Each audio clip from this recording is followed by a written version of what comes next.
തിരുവനന്തപുരം കല്ലമ്പലത്ത് ഓടിക്കൊണ്ടിരുന്ന കാറിന് തീ പിടിച്ചു. നെടുമങ്ങാട് സ്വദേശികൾ സഞ്ചരിച്ചിരുന്ന കാറാണ് തീ പിടിച്ചത്. 5 പേർ കാറിലുണ്ടായിരുന്നു. ഫയർഫോഴ്സും പോലീസും നാട്ടുകാരും ചേർന്ന് തീയണച്ചു. ആർക്കും പരിക്കില്ല. നമുക്ക് ആദ്യം ആ ദൃശ്യങ്ങൾ കാണാം.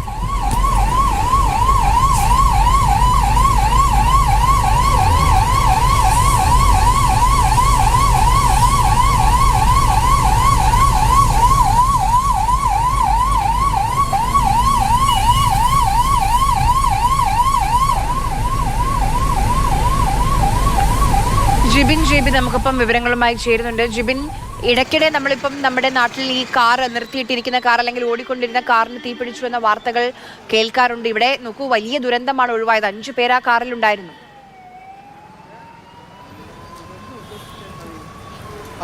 അല്പസമയത്തിന് മുൻപാണ് ഈ കല്ലമ്പലത്ത് വെച്ച് ഓടിക്കൊണ്ടിരുന്ന കാറിന് തീ പിടിച്ചത്.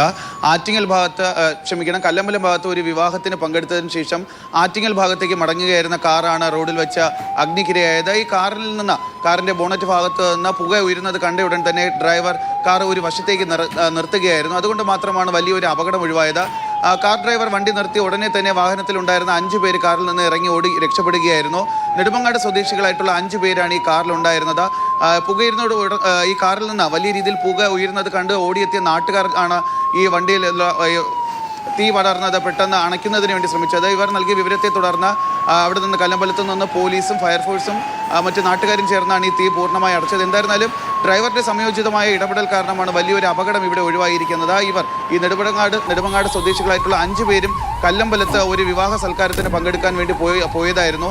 അവിടെ നിന്ന് മടങ്ങുമ്പോഴായിരുന്നു അല്പസമയം മുമ്പ് ഈ കാറിൽ നിന്ന് വലിയ രീതിയിൽ ബോണറ്റ് ഭാഗത്ത് നിന്ന് തീ ഉയരുന്നത് ശ്രദ്ധയിൽപ്പെട്ടു. എന്തായാലും ഷോർട്ട് സർക്യൂട്ടാണ് ഈ ഒരു അപകടത്തിന് കാരണമെന്നാണ് ഇപ്പോൾ പ്രാഥമികമായ വിവരം ലഭിക്കുന്നത്. ഇനി കാർ പൂർണ്ണമായി പരിശോധിച്ചാൽ മാത്രമേ മോട്ടോർ വെഹിക്കിൾ ഡിപ്പാർട്ട്മെന്റിൽ നിന്ന് അതുപോലെ തന്നെ കാറിന്റെ കമ്പനിയിൽ നിന്നൊക്കെയുള്ള ആളുകൾ എത്തി പൂർണ്ണമായി വിവരങ്ങൾ ശേഖരിച്ചാൽ മാത്രമേ അപകടത്തിന്റെ യഥാർത്ഥ കാരണം എന്താണെന്നുള്ളത് അറിയാൻ സാധിക്കുകയുള്ളൂ. എന്തായാലും ഷോർട്ട് സർക്യൂട്ടാണ് ഇതിന് അപകടത്തിന് കാരണമെന്നാണ് ഇപ്പോൾ പ്രാഥമിക നിഗമനം.